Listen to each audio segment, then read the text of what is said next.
O que vocês pensam a respeito da competição? Você, Vini, você acha que a competição é saudável? Você acha que a competição ela ajuda as pessoas a crescerem? É um desafio a mais? Ou ela é algo que não faz bem para a vida da comunhão na igreja? Eu acho que no contexto eclesiástico, a competição não é válida. Não é válida. Acho que a competição ela é sadia quando o pastor Márcio gosta de falar isso. Ele fala quando ela é direcionada para mim mesmo. Quando eu direciono isso para mim, no intuito de ser melhor.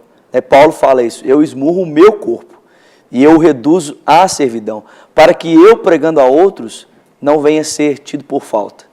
Então, quando eu trago isso para a minha vida, e busco eu a cada dia ser melhor debaixo da graça, do favor, do Espírito Santo, aí isso é válido. Agora, quando eu direciono isso para outras pessoas, eu acho que esse conceito de competição, ele te leva a dois extremos. Ou você vai se sentir muito superior a outra pessoa, ou você vai se sentir muito inferior. Se você se sente superior, você automaticamente entra no orgulho, e aí você começa a se sentir, privilegiado em detrimento dos outros. Não, eu sou muito melhor. Não, eu canto melhor, eu falo melhor, eu prego melhor. Ou você entra no sentimento de autocomiseração.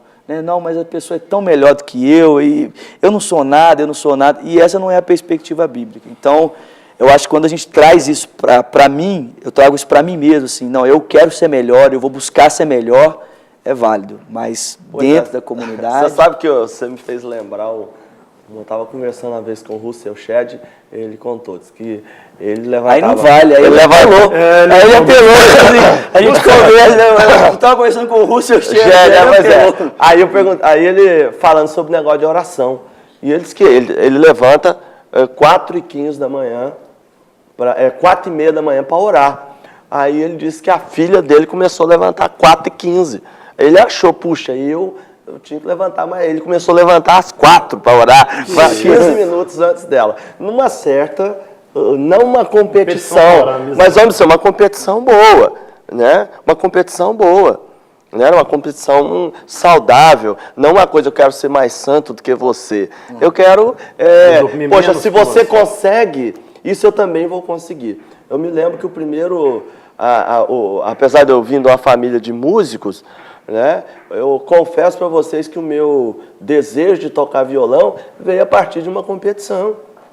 Eu tinha um amigo na igreja que estava tocando, já estava tocando razoavelmente bem e tudo, mas eu, o filho do violonista da igreja, não sabia. Então eu me achei assim, não, eu tenho que ficar melhor do que esse cara. Porque meu pai é que toca na igreja, ele que é o músico da igreja, por que eu não vou tocar? E olha só de onde vem a motivação. O meu amigo já deixou de tocar faz muitos anos. E eu continuei na minha carreira. Mas será Foi uma competição boa. Pois é, mas será que esse combustível da competição é o único combustível capaz de levar uma pessoa a fazer algo melhor? Estudar mais, a orar mais, a tocar melhor violão? Eu imagino que não. Eu penso... Não é só esse, obviamente. Mas, se não tivesse, deixa eu dar um exemplo. Pontos de vista, eu não continuaria. Deixa eu dar não necessariamente. Outra... Por exemplo, dentro da cultura ocidental, existe o drama da adolescência. A adolescência na cultura ocidental é o período da vida em que o rapaz... ele quer competir com o pai, ele quer ser diferente do pai, ele vai fazer tudo aquilo que o pai não faz. A adolescência na cultura ocidental é esse tempo de competição, de rebeldia, de fazer diferente, de seguir a minha vida, de seguir a minha carreira, de encontrar o meu caminho. Mas em diversas outras culturas, nas culturas tradicionais, o período de adolescência é o período em que o jovem mais se aproxima do pai porque ele quer se tornar parecido com o pai. Em muitas dessas comunidades existem os rituais de iniciação. E o grande motivo é que não existe adolescência nessas culturas. Adolescência é invenção da nossa cultura ocidental. Para competição. Para competição.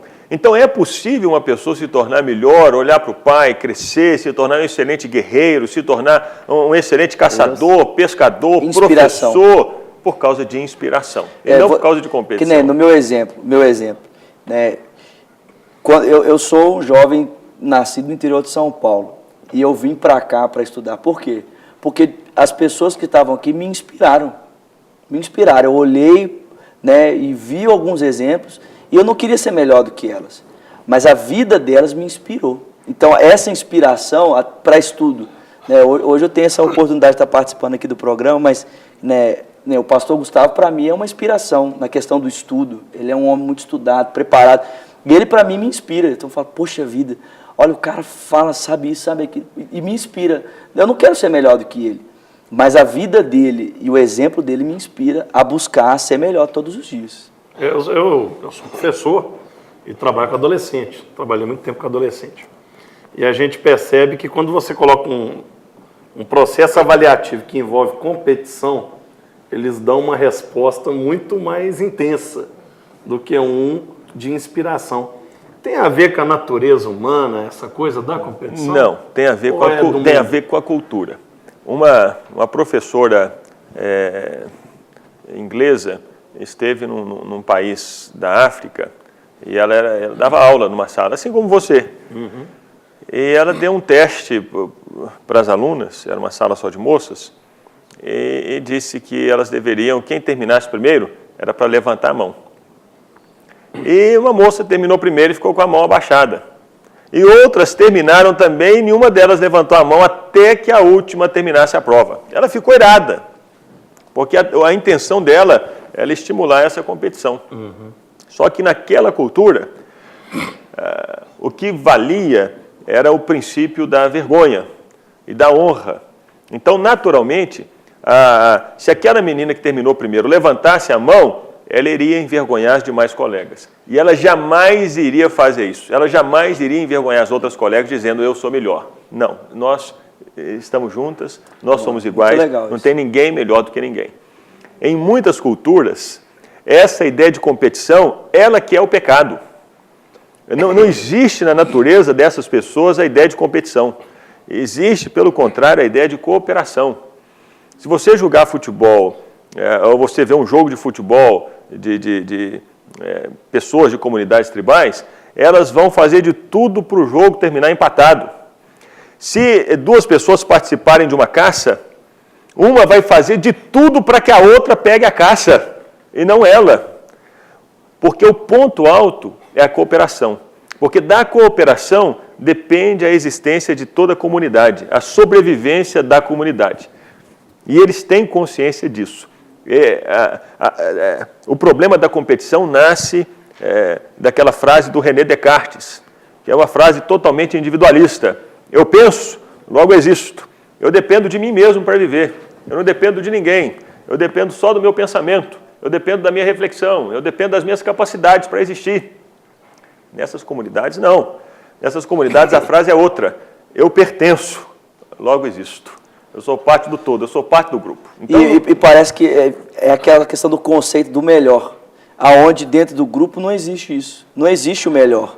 Todos são imprescindíveis. Né? A participação do todo é imprescindível para que a comunidade seja a melhor, e não um indivíduo ser o melhor. Tem isso aí, remonta, a gente vai para a palavra de Deus e acha muitos versículos para comprovar isso, né? A Bíblia fala em preferindo-vos em honra uns aos outros, né? Você preferir lavar os pés uns dos outros, servir uns aos outros, né? Tudo isso, esses são os chamados mandamentos recíprocos, né? Tudo isso faz com que o outro fique maior do que você.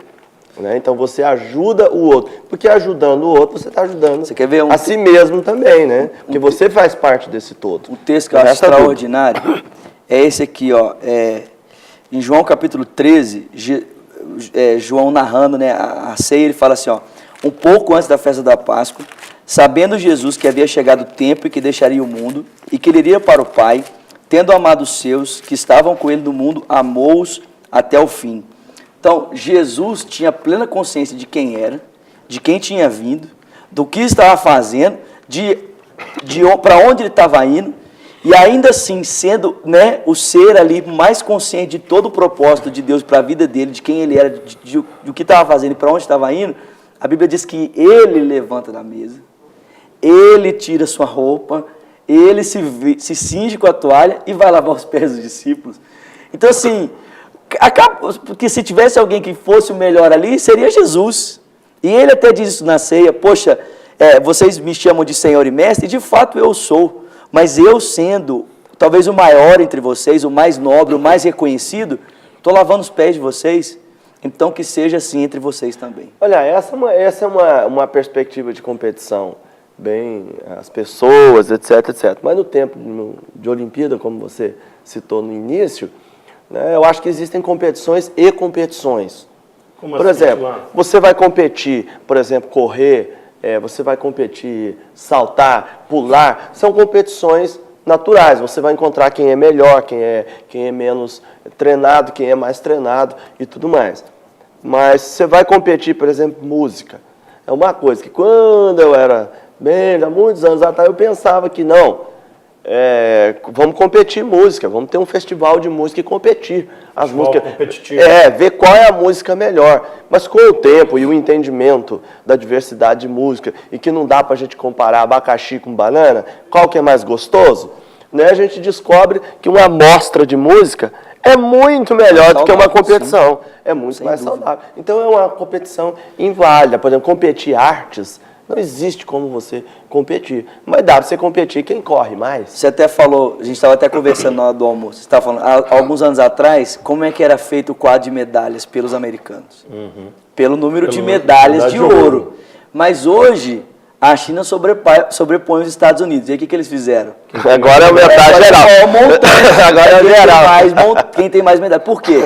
Porque há aquela questão da competição. Quem é o melhor? A China ou os Estados Unidos? Quem está crescendo mais? Quem que é o melhor?